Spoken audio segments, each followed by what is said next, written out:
ஆயத்தப்படு, ஆயத்தப்படுத்து.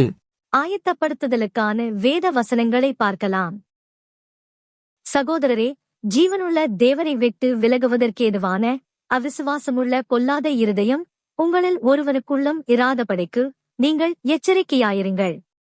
நீங்கள் குற்றவாளிகளென்று தீர்க்கப்படாதபடிக்கு மற்றவர்களை குற்றவாளிகளென்று தீர்க்காதிருங்கள். ஏனெனில் நீங்கள் மற்றவர்களை தீர்க்கிற தீர்ப்பின்படியே நீங்களும் தீர்க்கப்படுவீர்கள். நீங்கள் மற்றவர்களுக்கு அளக்கிற அளவின்படியே உங்களுக்கும் அளக்கப்படும். இப்படிப்பட்ட போதனைகள் சுயேஷ்டமான ஆராதனையையும் மாயமான தாழ்மையையும் சரீர ஒடுக்கத்தையும் பற்றி ஞானம் என்கிற பேர் கொண்டிருந்தாலும் இவைகள் மாம்சத்தை பேணுகிறதற்கே ஒழிய மற்றொன்றிற்கும் பிரயோஜனப்படாது. ஒருவனும் நயவசனிப்பினாலே உங்களை வஞ்சியாதபடி இதைச் சொல்லுகிறேன்.